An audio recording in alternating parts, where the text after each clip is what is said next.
Vamos então, irmãos, continuar os nossos estudos aqui. Semana passada foi muito bom o estudo de Efésios, né?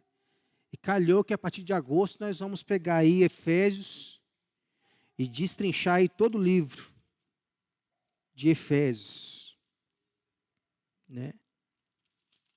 E esse estudo de terça-feira passada foi uma boa entrada para a gente poder aprender depois sequencialmente os versículos de Efésios. E agora a gente passa para Filipenses. Sem olhar no celular, quantos capítulos? 4. Né? Ó, eu tenho a metodologia lá, né, meu TDAH ataca, e quando as coisas é colorida, eu consigo entender melhor. Né? Então, hoje, lendo Filipenses e grifando aqui dentro das cores que eu assimilo lá, eu não gastei 15 minutos. Temos desculpa para não ler? Não. Né? Desculpa para não ler nós não temos, que é tão pouco tempo para a gente poder ler. Não tem, mas arruma, né? Então vamos lá, Filipenses capítulo 1. Nós vamos ler o prólogo da carta. Sempre nas cartas de Paulo vai ter, né, um prólogo e o prefácio, né? E um encerramento, uma conclusão. Então vamos lá, Filipenses capítulo 1, versículo 1. Paulo e Timóteo, servos de Cristo Jesus, a todos os santos em Cristo Jesus, inclusive bispos e diáconos que vivem em Filipos. Graça e paz a vós outros da parte de Deus, nosso Pai, e do Senhor Jesus Cristo. Dou graças ao meu Deus por tudo que recordo de vós, fazendo sempre com alegria súplicas por todos vós, em todas as minhas orações, pela vossa cooperação no Evangelho, desde o primeiro dia até agora. Olha aí, Filipenses capítulo 5, o 1 até o versículo 5. O 5 aí, né? E a gente vê aqui a característica dessa igreja. Era uma igreja de cooperadores. É a característica básica da igreja, irmãos. Se nós não tivermos cooperadores no meio da igreja, a igreja não avança, não. Ela não avança, ela não vai para frente, né? Ainda mais nos dias de hoje, né, que faltam muitos cooperadores, né? Paulo está aqui escrevendo também para bispos, líderes de igreja, que também precisam aprender a ser cooperadores, né? Dentro da bispada aí, dos pastores, há pouco desse espírito de cooperação. Né? Por quê? Porque muitas vezes os pastores e igrejas, né, elas querem ser a número 1. Né? E esquecem de que o número 1 está ocupado. Né? Nunca vão conseguir ser esse número 1. Né? Então, ao invés de agirem aqui como essa igreja, que nós vamos aprender dela aqui, como cooperadores, a maioria aí age como competidores, o que é diferente, né, de ter uma igreja de cooperação, de cooperadores. Então, no prólogo, aqui no prefácio dessa carta, nós já vemos que ela foi escrita de Paulo, né, para os cristãos em Filipos. Ela foi escrita na cidade de Roma. Ela foi escrita provavelmente no ano 62 depois de Cristo, no primeiro aprisionamento de Roma. É por isso que ela foi escrita na cidade de Roma, porque Paulo estava preso ali em Roma. Depois ele usa o título de cidadão romano para poder, né, se ver livre da prisão. Né? Palavras-chave aqui temos nesse livro: ganho financeiro, dinheiro. Não, é outro tipo de ganho. E alegria. Essa carta aqui também é conhecida como a carta da alegria. Nós vamos ver o porquê. Tema: exultantes em Cristo, alegres em Cristo, jubilosos em Cristo. Esse é o tema central dessa pequena carta aqui. Versículos-chave são 2, 3, capítulo 3, versículo 7. Vamos ler todos juntos? Mas o que para mim era lucro, Isto considerei perda por causa de Cristo. E o capítulo 4, versículo 4. Vamos juntos novamente? Alegrai-vos sempre no Senhor. Outra vez eu digo, alegrai-vos. Né? Lembra o pastor Felipe, né? Alegrai-vos no Senhor. Outra vez eu digo. Alegrai-vos no Senhor. Outra vez digo, alegrai-vos. É uma tônica dessa carta aqui. A alegria. Né? Nós vamos entender o porquê desta alegria. Cidade de Filipos ficava na província romana da Macedônia. Né? Hoje ali, segundo os estudos, mais ou menos na região, né, grega. A igreja de Filipos foi a primeira igreja fundada por Paulo na Europa, durante sua segunda viagem missionária, como resposta a uma visão e apelo. Passa a Macedônia e ajuda-nos.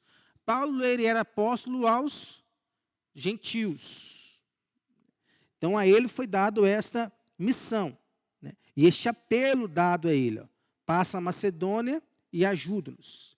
Como Paulo não era de correr do desafio, ele foi até lá para poder ajudar e plantar uma igreja. Por ser, então, colônia romana, e provavelmente não haver judeus nela, ou um número bem reduzido, não havia sinagoga na cidade. Então, logo, não havia adoração na cidade. Logo, não havia ensino na cidade. Por quê? Não havia uma igreja na cidade, uma sinagoga na cidade. Então, Paulo começou a pregar, né? E ao pregar, as pessoas ouvindo, os primeiros convertidos foi Lídia. A igreja começou aonde? Vocês sabem dizer?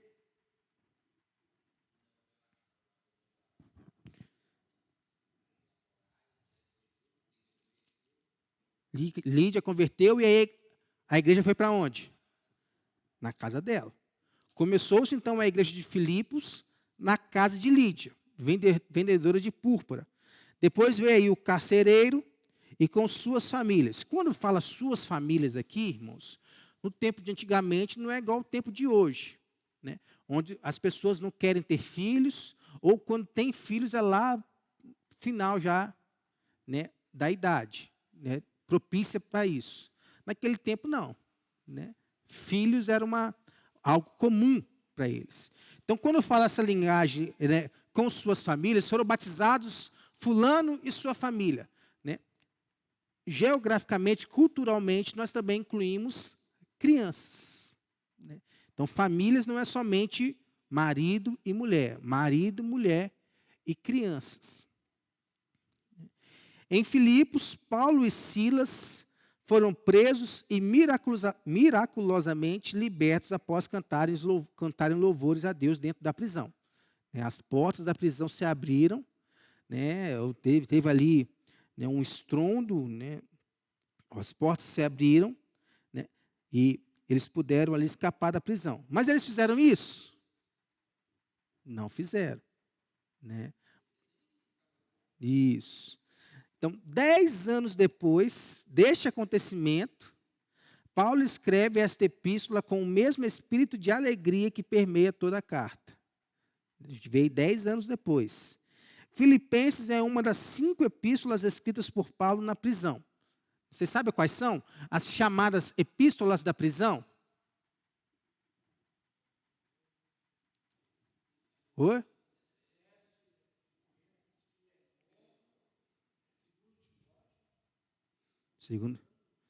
Segundo Timóteo não é não.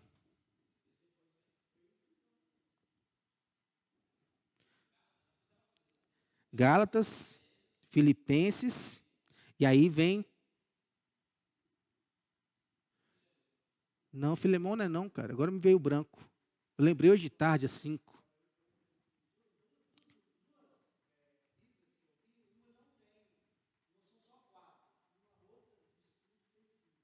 Tem um livro muito bom chamado Epístolas da Prisão, de Russell Shedd. Aqui, ó, esse aí, ó. Efésios, Filipenses, Colossenses e Filemão. Só tem 4. São 4.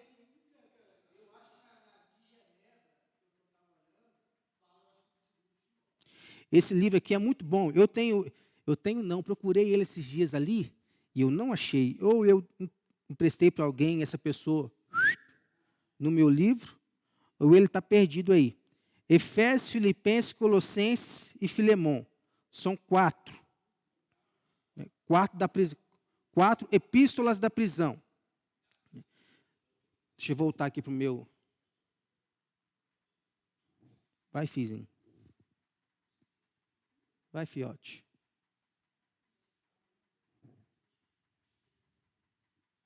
Aí, né? Ela foi redigida possivelmente em Roma, versículo 13 do capítulo 1, de maneira que as minhas cadeias em Cristo se tornaram conhecidas de toda a guarda pretoriana e de todos os demais. Né? Quando fala aqui a guarda pretoriana, os romanos, né? É a guarda de Roma. Né? E no 4:22, também vai falar um pouco sobre isso. Todos os santos vos saúdam, especialmente os da casa de César. César, imperador romano, né, governador romano lá. Para os cristãos da cidade de Filipos, a quem o apóstolo amava profundamente. Né, por isso que ele fala aqui, dou graças ao meu Deus por tudo que me recordo de vós. Quando Paulo estava em Filipos, né, Paulo ali plantou uma igreja, né, bem-sucedida, acolhedora, né, alegre, uma igreja transformadora. Né? E quando Paulo estava ali, né, preso, em prisão, estou me lembrando lá dos Filipos, como que eles eram. Né? Dou graças a Deus por tudo que recordo de vós. Mas ele não fez isso só pelos filipenses, não. Fez também, a Bíblia nos mostra, fez também pelos tessalonicenses, pela fé operosa deles. Né? Cada igreja que Paulo plantou tinha ali uma característica que fazia com que Deus se lembrasse, né, daquela igreja. Até mesmo a igreja de Corinto, que era cheia de problema. Né.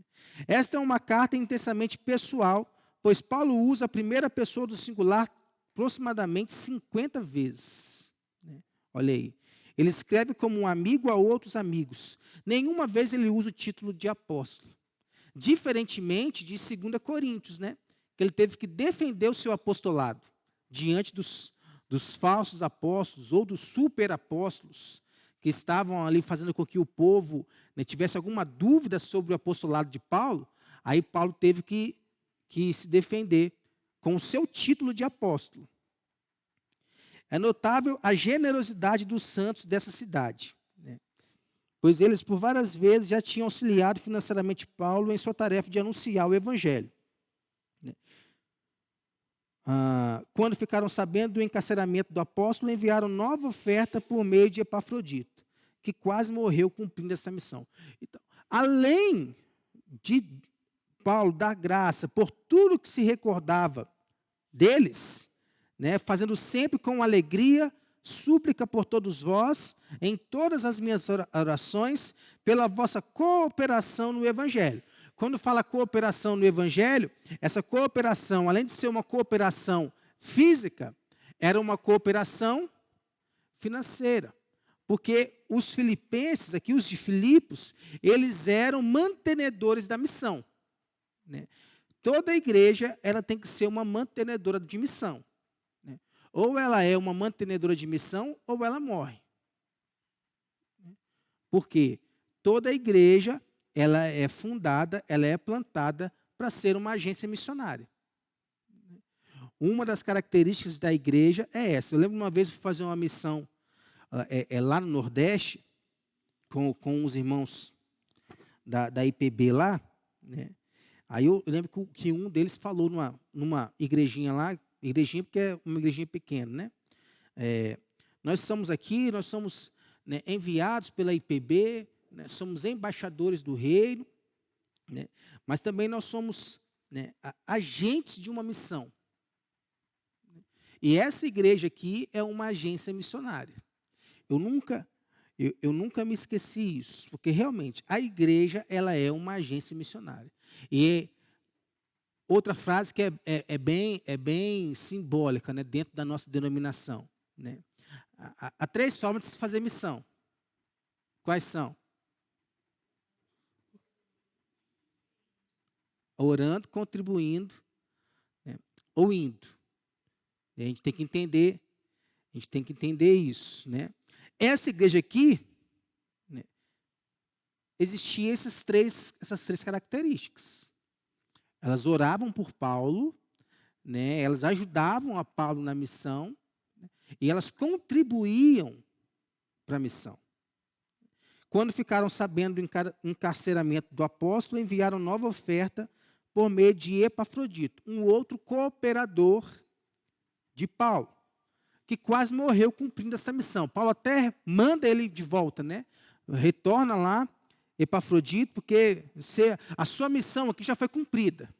Eu já estou me alegrando aqui com a sua missão cumprida. Quando Paulo se recuperou, enviou de volta para Filipos, Epafrodito, e aproveitando essa oportunidade, escreveu para a igreja, agradecendo pela oferta recebida. Nós vamos olhar aqui, ó. Julguei, todavia, necessário mandar até vós Epafrodito, de volta. Por um lado, meu irmão, cooperador e companheiro de lutas, e por outro, vosso mensageiro e vosso auxiliar nas minhas necessidades. Aí Paulo continua falando, versículo 26 do capítulo 2.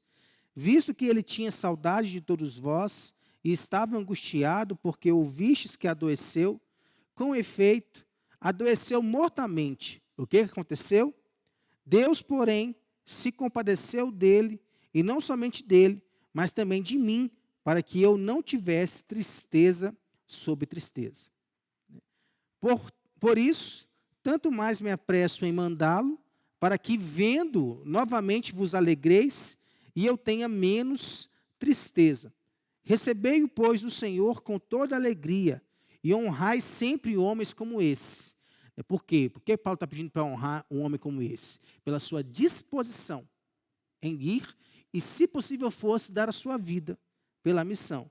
Visto que, por causa da obra de Cristo, chegou ele às portas da morte, e se dispôs a dar a própria vida para suprir a vossa carência de socorro para comigo.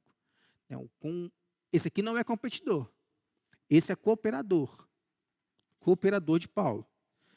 Diferentemente de outros escritos de Paulo, a motivação principal desta carta não foi devido a problemas ou conflitos na igreja, mas como sinal de gratidão pelo donativo recebido, a oferta recebida, e também para confirmar o seu grande amor e apreço pelos irmãos. Não há erro doutrinário entre eles, entre essa igreja, não há repreensão de conduta. Há ali talvez um único problema. Capítulo 4, versículo 2.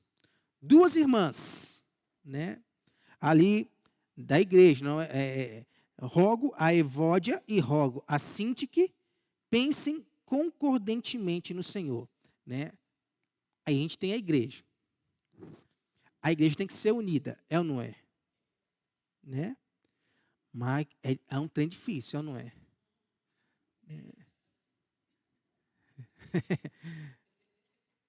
Dizem que você só não consegue encontrar problema quando você encaminha sozinho. Eu não creio isso, que eu creio que até sozinho nós arrumamos problema.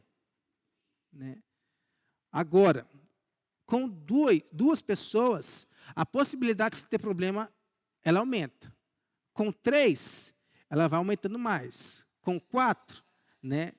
É igual aquela cantiga que a gente cantava, né, quando era mais novo, né?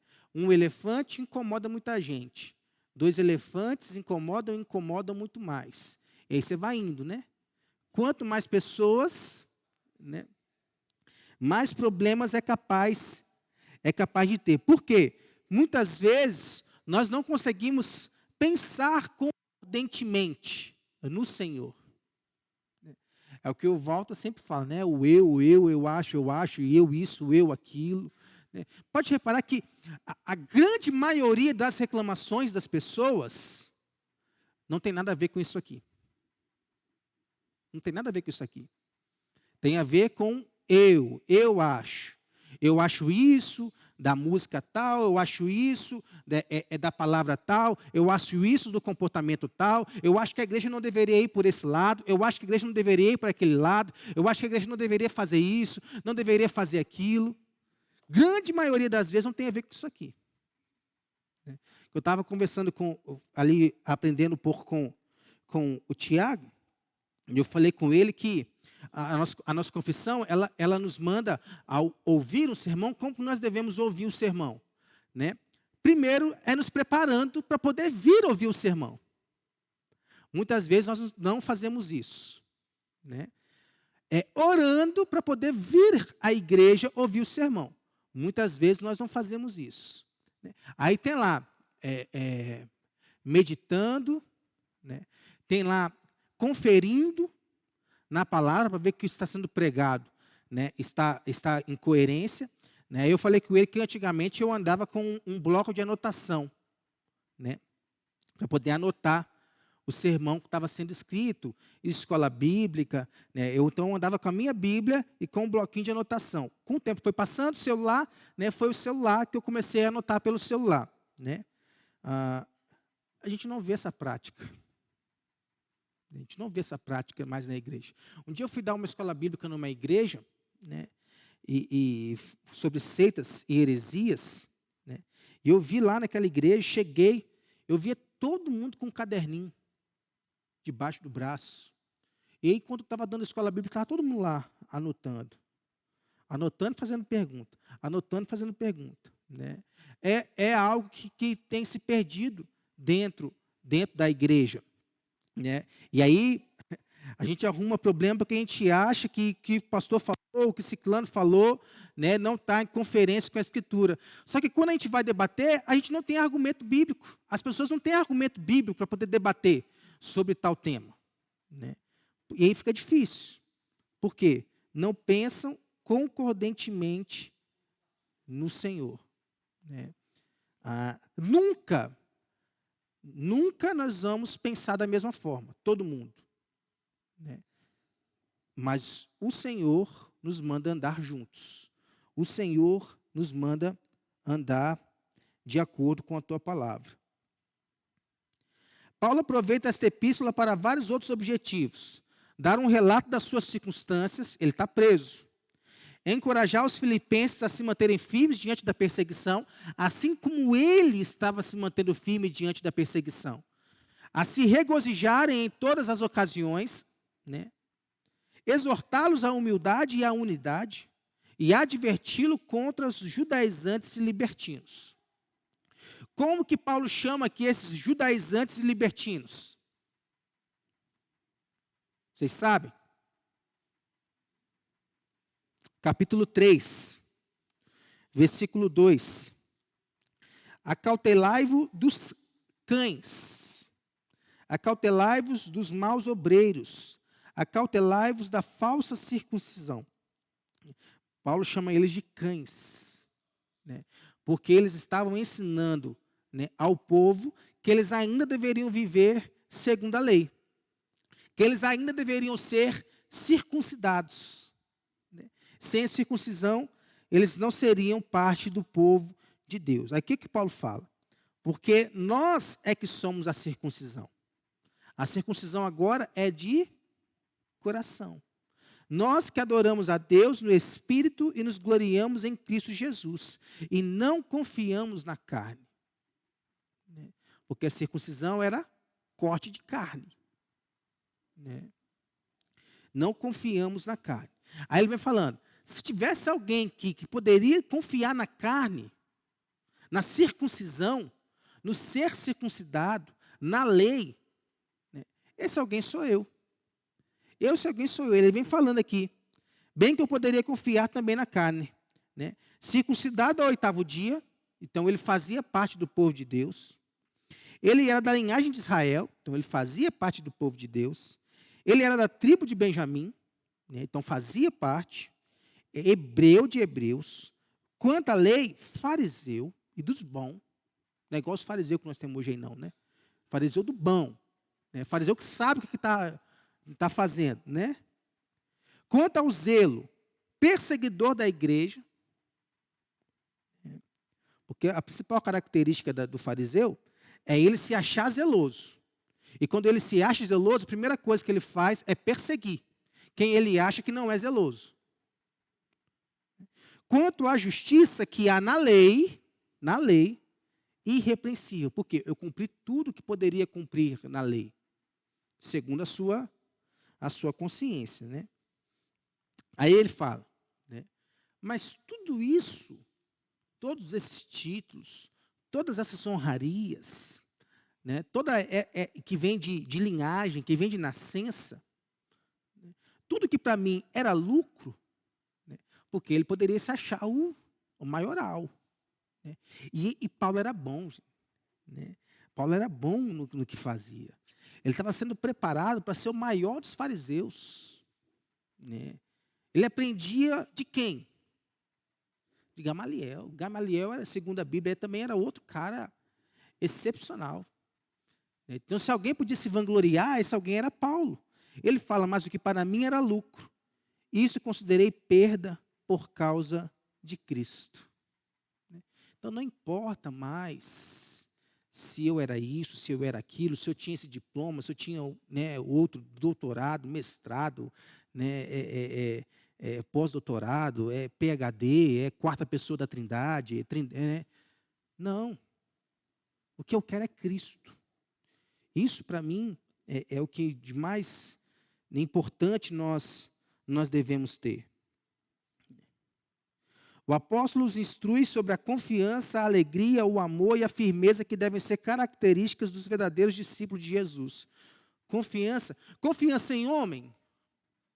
Não, se você confiar em mim, você está lascado, né? Alegria em homem? Não, né? Amor em homem? Não. Firmeza em homem? Não. Mas em quem? Em Cristo. É isso que nos basta. É difícil acreditar, olha os contrastes, né? É difícil acreditar que Paulo estivesse preso quando escreveu essa carta, porque a carta tem um tom leve. A carta é uma carta amorosa, é uma carta alegre. Como que alguém que está preso poderia escrever algo desse tipo? Porém, a alma de Paulo estava livre, ainda que seu corpo estivesse cativo. Paulo não vê essa situação de prisão como algo negativo. Pelo contrário, diz que isso tem até contribuído para o progresso do Evangelho. Olha aqui no capítulo 1.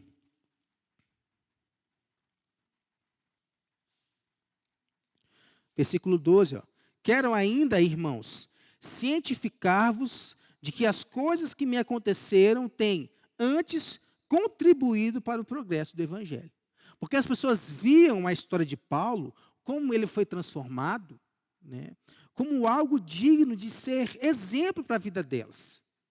Alguém que era perseguidor, tornou-se agora a ser perseguido. E foi preso por causa do nome de Jesus. Lembra dos discípulos lá que falavam que eles se sentiam dignos de sofrer pelo nome de Cristo?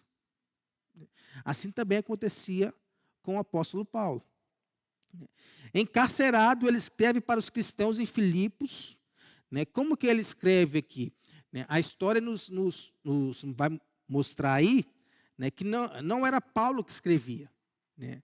Os centuriões não iam lá e entregavam, né, o pergaminho e a folha de escrever lá, né, a pena de escrita para Paulo escrever. Não. Em visitas, muitas delas, grande maioria delas, que Lucas fazia a Paulo, né, Paulo ia falando e Lucas, ou quem estivesse visitando ele lá, ia escrevendo. Né. Que gozava de liberdade, exortando-os a se alegrarem em todas as circunstâncias. Difícil? É difícil? É muito difícil. É muito difícil. Né? Até mesmo diante da morte. Né? Nós falamos sobre isso domingo, né?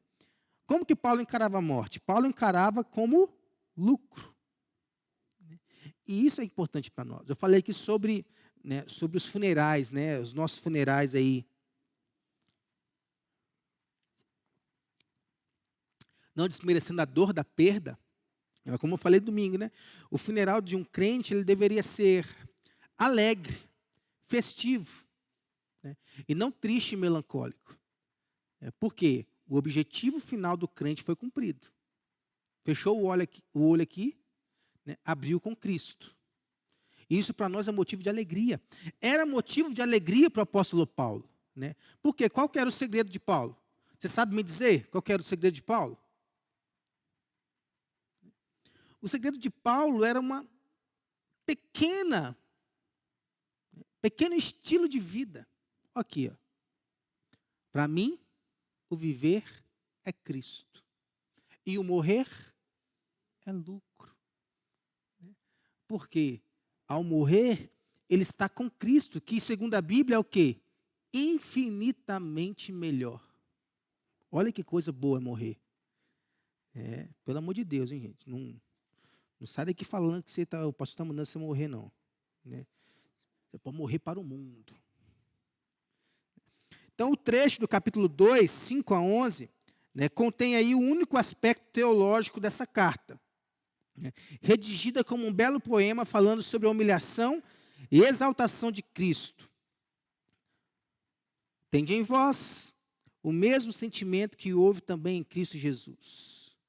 Pois ele, subsistindo em forma de Deus, não julgou como usurpação ser igual a Deus.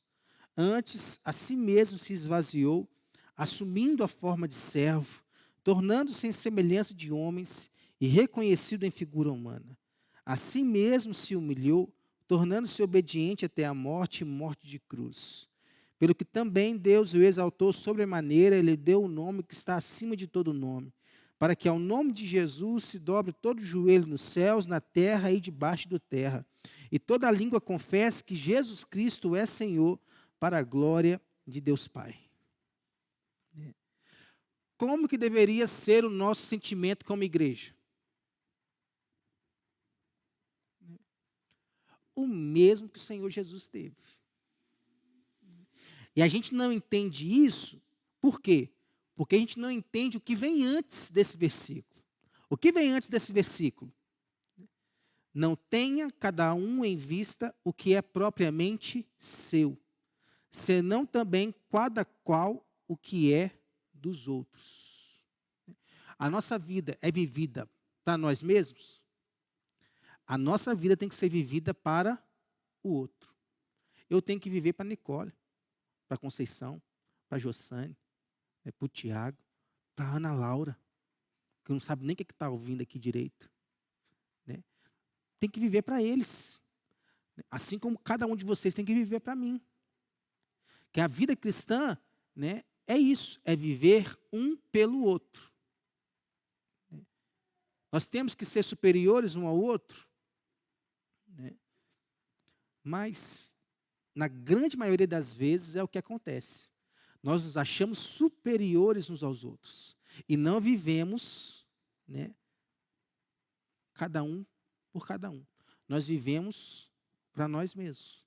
Aí a gente não consegue ter esse mesmo sentimento que também Cristo teve. Há duas palavras principais nessa carta que estão intimamente relacionadas, e nós já falamos lá na palavra-chave. A primeira, ganho. Você sobe na balança lá, é triste, né? É triste. Semana passada eu tinha perdido 3 quilos. Eu já achei. Então não há perder. Eu perdi, não eliminei. Então, como em uma balança, Paulo descreve, por um lado, todas as suas perdas e renúncias, como nós já lemos aqui. De outro lado, ele nos mostra as recompensas e privilégios. Recompensa, capítulo 3. Eu falei lá que, no versículo 7, que para mim era lucro, considerei perda por causa de Cristo. Versículo 8. Sim, deveras considero tudo como perda. Por quê? Por causa de quê? Por causa da sublimidade do conhecimento de Cristo Jesus, meu Senhor, por amor do qual perdi todas as coisas e as considero como refúgio para ganhar a Cristo.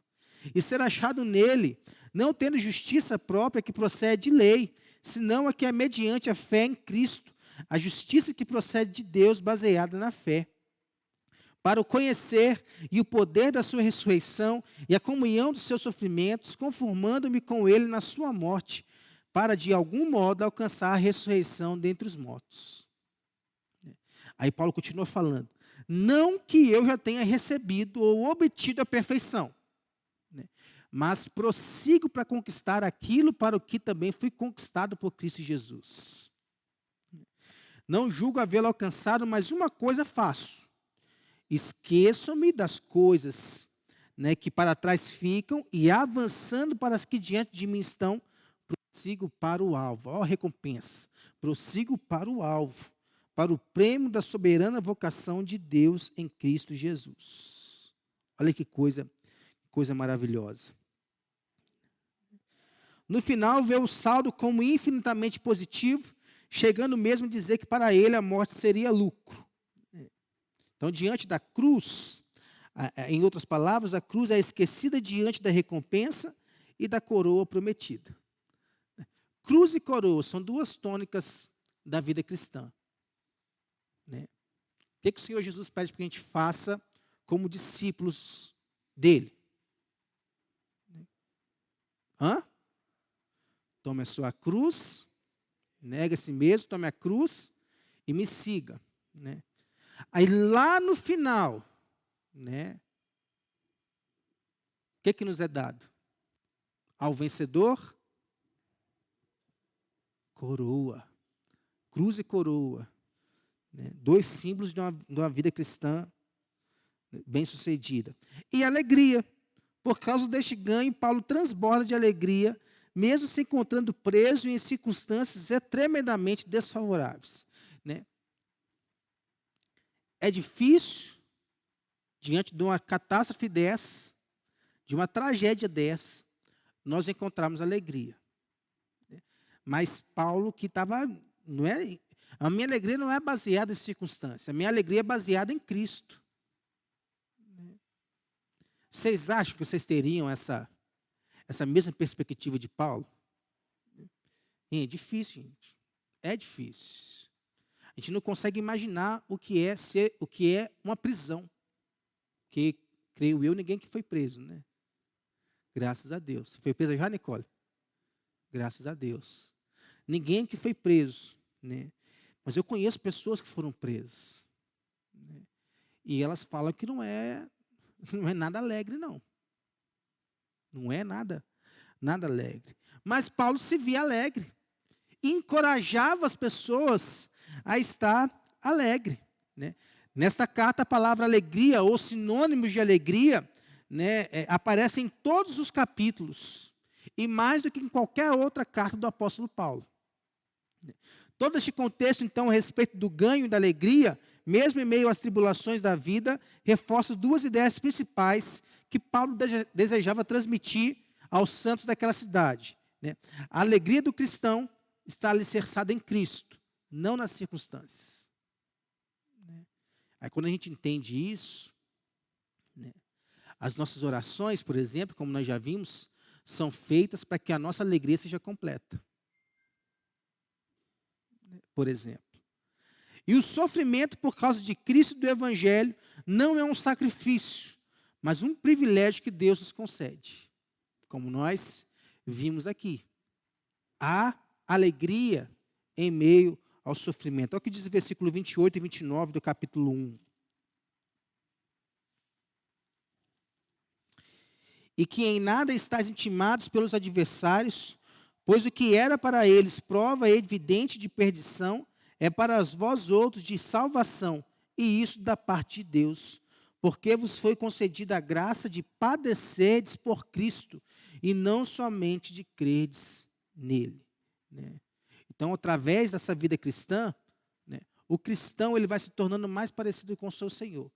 É o nosso objetivo de vida. O nosso objetivo de vida não é ser, né, um ótimo pedreiro, né, uma ótima ali, né, tá buscando ali ser uma social media, daqui a pouco vai virar digital influencer, né? Não é ser uma ótima consultora Mary Kay, né? Não é ser lá um ótimo trabalhador da área da logística, né? Não é ser um aposentado, né? Ganha muito como aposentado, né? Não. O nosso propósito de vida é ser cada vez mais parecido com o nosso Senhor. Com o nosso Senhor. É sermos cópias aí de cópias de Cristo. para de algum modo alcançar a ressurreição dentre os mortos, como dizia Paulo. Podemos encontrar nessa carta preciosas lições para a nossa vida. Olha só, viver em unidade e humildade. Unidade caminhando junto, e humildade ninguém se achando superior aos outros. Perder tudo por amor a Cristo. Aí você pensa, a Jussane deu uma palavra aqui domingo de manhã, né, sobre os missionários que gastam a sua vida fora do país, né, pela obra de Cristo. Eles não estão nem aí para onde que eles podem ser enviados ou o que vai acontecer com eles. Eles estão entregando a sua vida a Cristo. Eles perdem tudo por amor a Cristo, né? E perdem coisas simples por amor a Cristo. Como, por exemplo, muitos deles perdem o convívio com a família por amor a Cristo, né? Eu conheci uma missionária uma vez, ela é missionária hoje, ela é uma mulher, até hoje na Romênia, tem lá, já plantou algumas igrejas lá na Romênia, né? Mas muitas vezes ela vinha embora e deixava o marido lá, para poder cumprir alguma missão aqui em Cristo, aqui no Brasil, né? Muitas vezes o marido dela vinha para cá, para ficar com ela tinha que voltar, né? Então perdia coisas simples, o convívio com a família, com os filhos, por causa de Cristo. Prosseguir com firmeza para o alvo, regozijar-se sempre no Senhor, livrar-se de toda a ansiedade através da oração e da ação de graças. Isso aqui, gente, é difícil demais. Difícil demais. Pensa na gente ansiosa. Todos nós somos, né? Há um propósito para todas as coisas debaixo do céu, né? Mas a ansiedade dentro do coração do homem, o sofrimento dentro do coração do homem faz com que ele se precipite, né? Mas como que Paulo pede para a gente agir de acordo com com a ansiedade, né?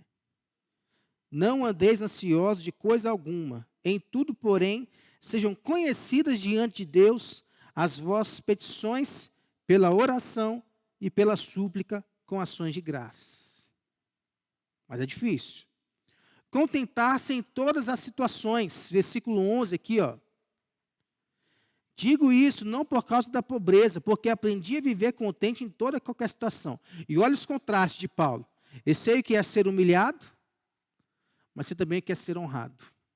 Dois extremos, né?